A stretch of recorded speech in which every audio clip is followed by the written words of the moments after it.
Septembre 1996.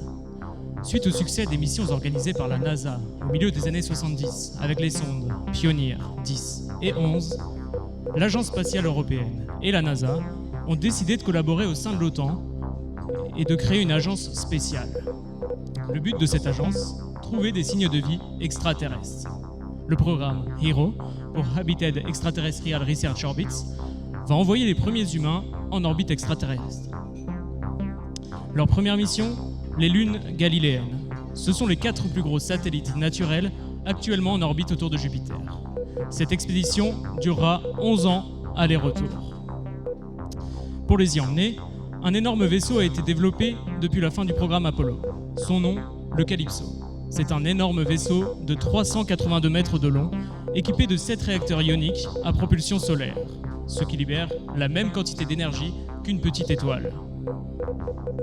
Ce vaisseau a été construit dans un seul but, l'exploration spatiale.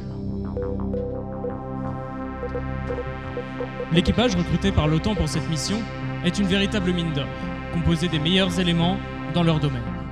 Nous ne sommes pas là pour parler de métaux précieux, alors voici sa composition. La commandante de bord et capitaine de mission, Sophia Ellington, a été commandante de bord pour la Pan American Airlines entre 1967 et 1984. Elle a plus de 30 000 heures de vol à son actif. Elle sait donc piloter n'importe quel engin, les yeux fermés. Ensuite, après sa carrière fructueuse, elle a été instructeur de vol pour les pilotes d'élite de la Navy. Elle est également ingénieure pour la division Skunk Works de Lockheed Martin. C'est elle qui a participé au développement du Lockheed SR-71 Blackbird. Le médecin de bord, Richard Evans, est responsable de la neurochirurgie à l'hôpital Bellevue de Manhattan. Il a plus de 30 ans de médecine à son actif. Son passage par le MI6 en tant que médecin urgentiste a marqué les esprits, tant par son professionnalisme évidemment, mais aussi par sa joie de vivre qu'il sait transmettre à ses camarades. Son sang-froid est sans pareil. Initialement jugé trop âgé par l'OTAN, l'agence spatiale a finalement décidé que c'était le seul candidat qui avait les épaules pour cette mission. La scientifique de mission, Juliette Laurent, a longtemps été vue sur les bancs de la bibliothèque de Cambridge, université dans laquelle elle a étudié et obtenu son doctorat en archéobiologie. Elle est ensuite rentrée en France pour poursuivre ses recherches en biologie évolutive au sein du Muséum d'histoire naturelle de Paris. Elle participe depuis 1992 au programme de recherche de biologie extraterrestre encadré par l'Agence spatiale européenne. Elle aura son laboratoire à bord, ce qui va lui permettre d'analyser n'importe quel échantillon récupéré par l'équipage. L'officier de sécurité Alvaro Collado a participé à de nombreuses guérillas en Amérique du Sud. Il a joué un rôle important dans les dictatures d'extrême droite. Sa connaissance des montagnes chiliennes, des jungles et des milieux hostiles lui permettait d'avoir toujours un coup d'avance sur les soldats de l'opération Condor. Son plus grand fait d'armes, l'arrestation du général Pinochet en 1988 à Londres. Depuis, il ne fait plus de folie. Il est rentré là où il est né, dans le sud de l'Espagne. On dit qu'il élève des chevaux et profite de la vie sans danger. C'était jusqu'à ce qu'une mystérieuse lettre de l'OTAN ne lui parvienne en 1984. Que serait une bonne expédition sans un bon cuisinier ? Matteo Giacometti a été cuisinier de l'Aldo Brandini Palazzo de Rome. Il a ensuite ouvert un restaurant à Chicago qui a tout de suite été adopté par la Cosa Nostra comme un lieu de rencontre. Il a su repousser la mafia à lui tout seul, ce qui lui a valu le respect des plus grands parrains. C'est un homme incorruptible, parfait pour nourrir cet équipage.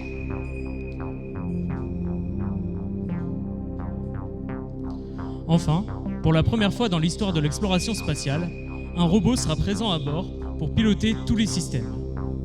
C'est un robot MPK de 3e génération, fabriqué par Blue Corp depuis 1994.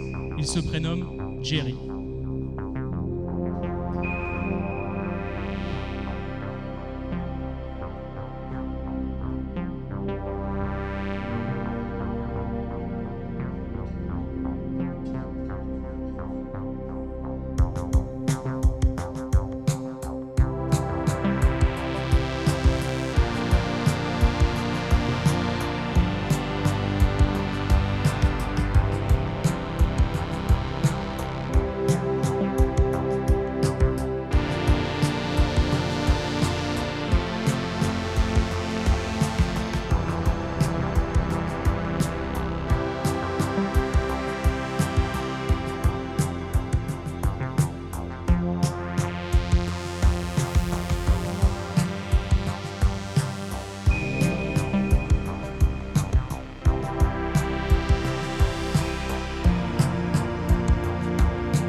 Phase 1, arrivée aux alentours de Ganymède.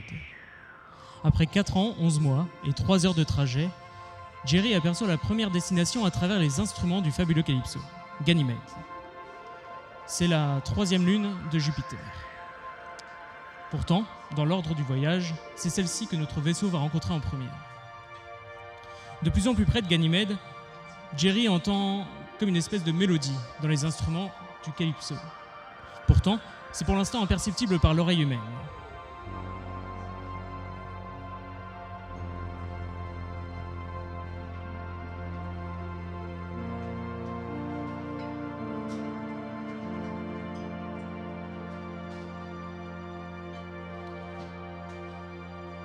C'est désormais à travers le cockpit que cette étrange mélodie résonne. Sophia, la commandante de bord, préfère ne pas prendre de risques dès la première phase de la mission, et elle hésite à allunir. Au même moment où notre équipe d'intrépides aventuriers débattent sur l'intérêt ou non d'allunir, Matteo, lui, leur prépare un repas dont lui seul a le secret. Alors c'est finalement pas du tout une recette secrète, puisque c'est des pasta pezzotti. C'est tout simplement des pâtes, à la sauce tomate et aux anchois. En tout cas, cela devrait permettre de rassembler les avis de chacun.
Après ce premier épisode un peu chahutant pour notre équipage, qui n'a rien vu depuis ces quelques 5 années de voyage, il est désormais temps de passer à la phase 2 de la mission, Callisto.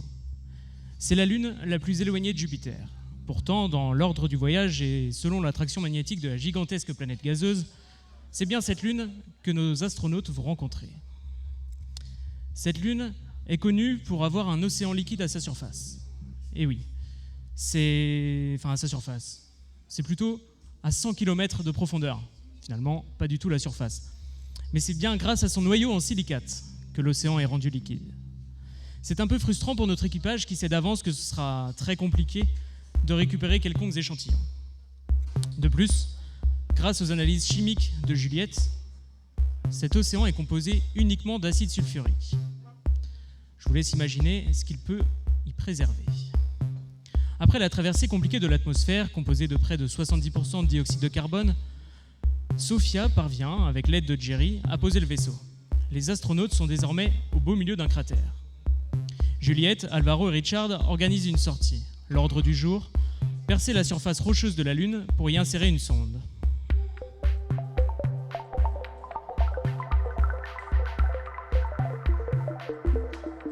Quelques heures plus tard, c'est la délivrance.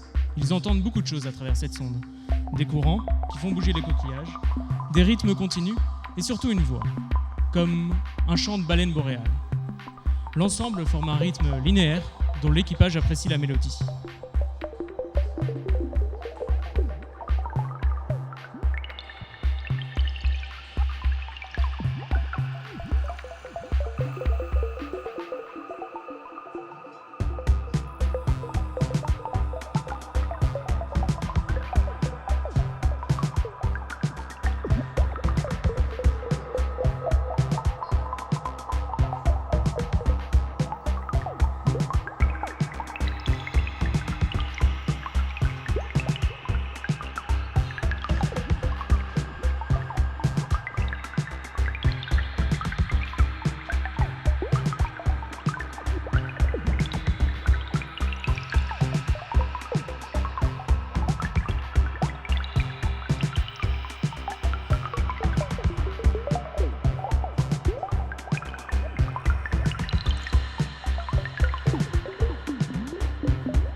Après un passage sur la Lune la plus éloignée de Jupiter, il est désormais temps de passer à la phase 3 de la mission, et c'est cette fois-ci sur la Lune la plus proche de Jupiter, j'ai nommé Io.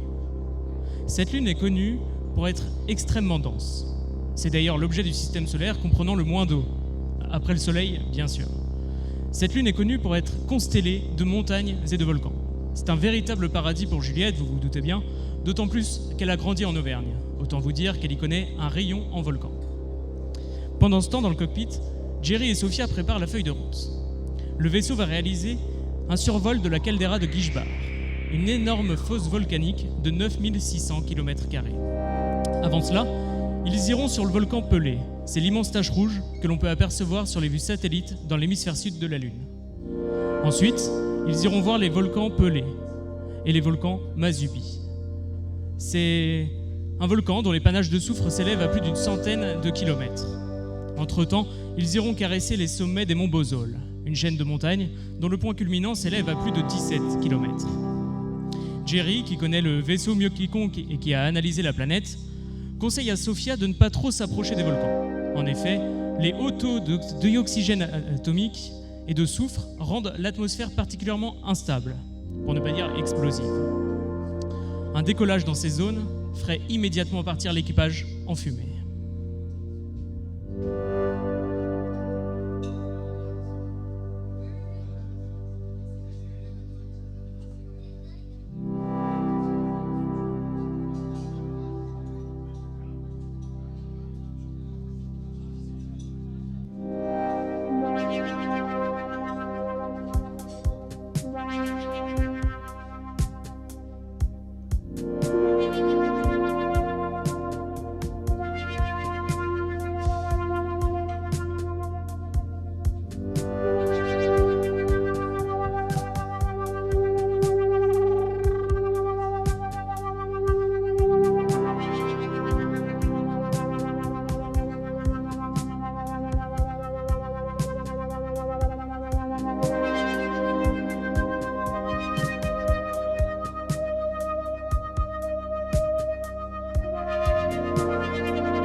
astéroïde détecté à 0,02 unités astronomiques. Vitesse d'approche 12 000 km/h. Activation immédiate du bouclier détecteur et correction de trajectoire de 15 degrés vers bâbord.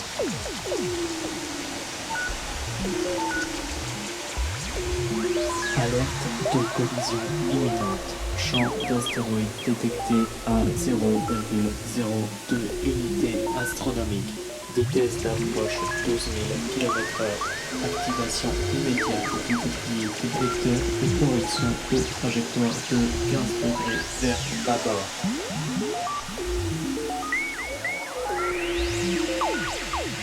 Alerte de collision imminente. Champ d'astéroïde détecté à 0,02 unités astronomiques. Vitesse d'approche 12 000 km/h.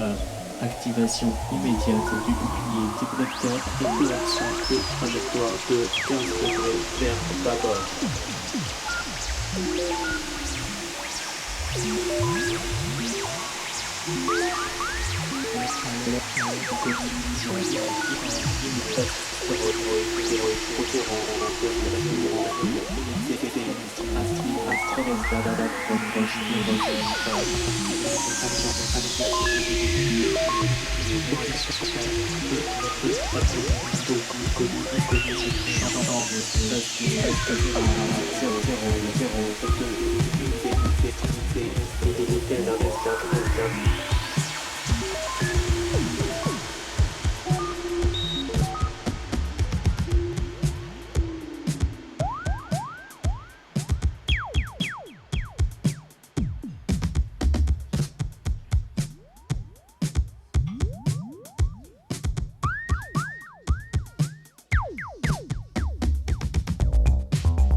Impact partiel sur le bouclier avant, intégrité à 73%.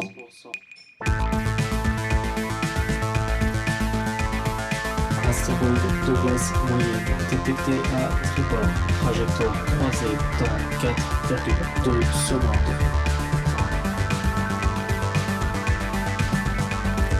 Correction immédiate de cap 12 degrés à bâbord. Champ gravitationnel instable, recalcul des trajectoires en cours. Nouvelle vague d'astéroïdes en approche, densité multipliée par 3.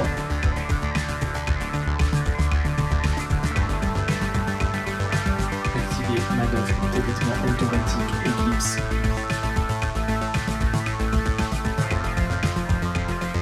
Position maintenue, stabilité déclenchée. Section arrière hors de danger, boucliers latéraux en surcharge, redistribution de l'énergie depuis le pôle principal.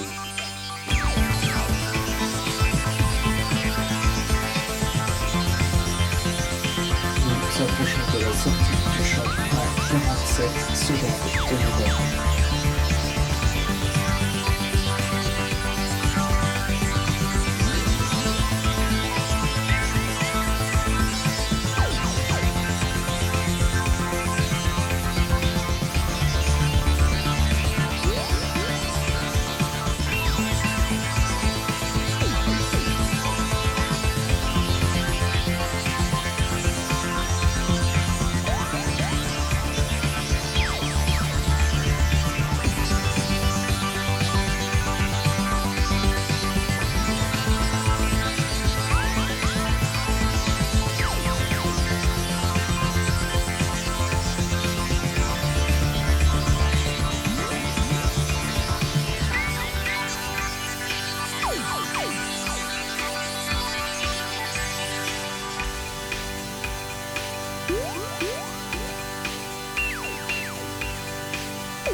Cette traversée de la ceinture d'astéroïdes n'a vraiment pas été de tout repos. Cette ceinture, qui constitue une protoplanète, qui n'a jamais eu le temps de s'agglomérer, est constituée d'énormes blocs rocheux de plus d'une centaine de kilomètres de diamètre. De quoi anéantir facilement le Calypso, qui, bien qu'énorme en orbite basse terrestre, paraît alors de la taille d'un acarien, une fois proche de Jupiter. Soyez rassurés, Sophia a su piloter le vaisseau dans ce dédale et Jerry a permis l'activation de tous les systèmes de protection. Malheureusement pour Richard, son cabinet est sans dessus-dessous. De plus, Alvaro, qui est un peu maladroit, a voulu aller dans la soute pendant la traversée. Et il s'est cogné la tête. Alors rien de grave, c'est une simple ecchymose, mais vous vous doutez bien, ça nécessite tout de même un check-up du médecin. Et oui, aucun traumatisme crânien n'est le bienvenu à bord.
C'est déjà l'heure pour nos astronautes, après 3 mois d'exploration autour des lunes galiléennes, de la dernière expédition, la dernière phase de la mission, et c'est pour Europe.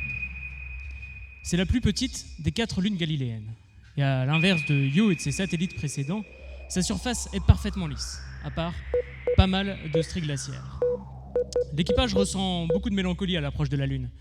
Il regarde une dernière fois Jupiter, qui règne dans le ciel d'Europe. La géante gazeuse veille sur l'équipage. Juliette prépare avec l'aide d'Alvaro la première expédition et les premiers pas sur Europe. Richard, lui, reste à bord pour cette expédition et il va en profiter pour ranger son cabinet. Heureusement pour lui, il n'a pas eu de plaisir grave à traiter. Et oui, finalement, Alvaro, il n'a rien eu. Tant mieux pour lui. Matteo, lui, est déjà derrière les fourneaux pour régaler l'équipage avec une délicieuse quiche napolitaine. Enfin, pour Sofia et Jerry, ils vérifient que tout est bien attaché dans les soutes et ils font un dernier check en zone machine. Parce que lorsque Juliette et Alvaro reviendront de la surface d'Europe, il n'y aura pas de temps à perdre. Le retour sera long et tous ont hâte de retrouver leur famille.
Merci à tous de m'avoir écouté. C'est la dernière chanson de la dernière phase de la mission, mais ce n'est que la première mission de la fameuse agence spéciale. Merci à Aura pour l'accueil et encore merci une fois à vous et profitez de cette dernière chanson.